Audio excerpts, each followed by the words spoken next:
ನಮಸ್ಕಾರ, ನಾನು ಜಯದೇವ್ ಹಿಂದ್ರೆ. ಈ ವಿಡಿಯೋದಲ್ಲಿ 5 ಪ್ರಶ್ನೆಗಳಿಗೆ ಉತ್ತರವನ್ನು ನೀಡಲಾಗಿದೆ. ಕೊನೆಯ ಪ್ರಶ್ನೆಯ ಉತ್ತರವನ್ನು ನೀವು ಕಮೆಂಟ್ ಮಾಡಿ ತಿಳಿಸಿ. ಉತ್ತರವನ್ನು ಮುಂದಿನ ವಿಡಿಯೋದಲ್ಲಿ ತಿಳಿಸಲಾಗುವುದು. ಈ ವಿಡಿಯೋ ನಿಮಗೆ ಇಷ್ಟವಾದರೆ ಲೈಕ್ ಮಾಡಿ ಹಾಗೂ ನಿಮ್ಮ ಅನಿಸಿಕೆ ಮತ್ತು ಅಭಿಪ್ರಾಯಗಳನ್ನು ಕಮೆಂಟ್ ಮಾಡಿ ತಿಳಿಸಿ ಹಾಗೂ ಈ ಚಾನಲನ್ನು ಸಬ್ಸ್ಕ್ರೈಬ್ ಮಾಡಿ. ವಿಡಿಯೋ 84ರ ಕೊನೆಯ ಪ್ರಶ್ನೆಯ ಉತ್ತರ ಆಪ್ಷನ್ ಎ ಸಿಕ್ಕಿಂ. ಮೊದಲನೇ ಪ್ರಶ್ನೆ, ಇಸ್ರೋ ಚಂದ್ರಯಾನ 1 ಮಿಷನ್ ಅನ್ನು ಯಾವ ವರ್ಷದಲ್ಲಿ ಪ್ರಾರಂಭಿಸಲಾಯಿತು? Option A 2008, option B 2009, option C 2006, option D 2011.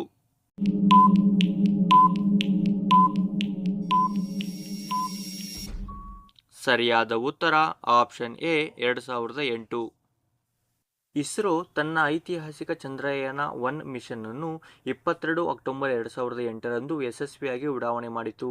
ಆಂಧ್ರಪ್ರದೇಶದ ಶ್ರೀಹರಿಕೋಟಾದಲ್ಲಿರುವ ಸತೀಶ್ ಧವನ್ ಬಾಹ್ಯಾಕಾಶ ಕೇಂದ್ರದಿಂದ PSLV XL-C11 ರಾಕೆಟ್ ಮೂಲಕ ಈ ನೌಕೆಯನ್ನು ಚಂದ್ರನತ್ತ ಕಳಿಸಲಾಯಿತು.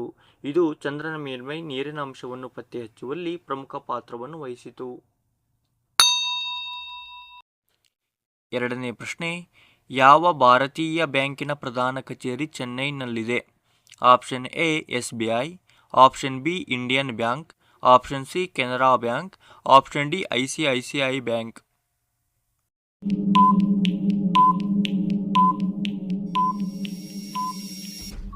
ಸರಿಯಾದ ಉತ್ತರ ಆಪ್ಷನ್ ಬಿ ಇಂಡಿಯನ್ ಬ್ಯಾಂಕ್.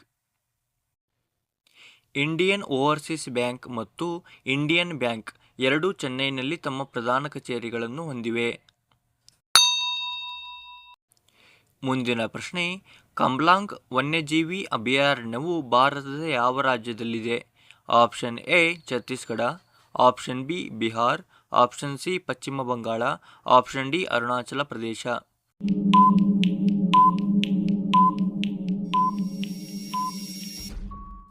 ಸರಿಯಾದ ಉತ್ತರ ಆಪ್ಷನ್ ಡಿ ಅರುಣಾಚಲ ಪ್ರದೇಶ.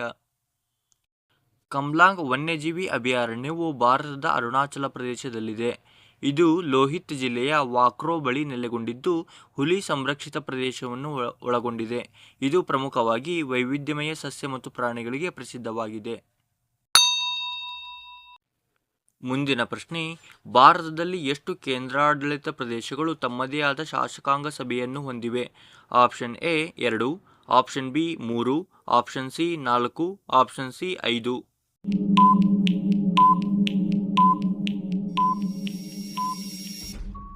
ಸರಿಯಾದ ಉತ್ತರ ಆಪ್ಷನ್ ಬಿ 3. ಭಾರತದಲ್ಲಿ ಪ್ರಸ್ತುತ 3 ಕೇಂದ್ರಾಡಳಿತ ಪ್ರದೇಶಗಳು ತಮ್ಮದೇ ಆದ ಚುನಾಯಿತ ಶಾಸಕಾಂಗ ಸಭೆಗಳನ್ನು ಹೊಂದಿವೆ. ಅವುಗಳೆಂದರೆ ದೆಹಲಿ, ಪುದುಚೇರಿ ಮತ್ತು ಜಮ್ಮು ಮತ್ತು ಕಾಶ್ಮೀರ. ಕೊನೆಯ ಪ್ರಶ್ನೆ, ಪಾಟ್ನಾ ಯಾವ ರಾಜ್ಯದ ರಾಜಧಾನಿಯಾಗಿದೆ? Option A Sikkim, option B Assam, option C Bihar, option D Jharkhand. ಈ ಪ್ರಶ್ನೆಯ ಉತ್ತರವನ್ನು ನೀವು ಕಮೆಂಟ್ ಮಾಡಿ ತಿಳಿಸಿ. ಈ ಪ್ರಶ್ನೆಯ ಉತ್ತರವನ್ನು ನಾವು ಮುಂದಿನ ವಿಡಿಯೋದಲ್ಲಿ ತಿಳಿಸುತ್ತೇವೆ. ಸಂಪೂರ್ಣವಾಗಿ ವಿಡಿಯೋವನ್ನು ನೋಡಿದ್ದಕ್ಕಾಗಿ ಧನ್ಯವಾದಗಳು. ಈ ವಿಡಿಯೋ ನಿಮಗೆ ಇಷ್ಟವಾದರೆ ಲೈಕ್ ಮಾಡಿ ಹಾಗೂ ನಿಮ್ಮ ಸ್ನೇಹಿತರಿಗೆ ಶೇರ್ ಮಾಡಿ ಹಾಗೂ ನಮ್ಮ ಚಾನಲನ್ನು ಸಬ್ಸ್ಕ್ರೈಬ್ ಮಾಡಿ.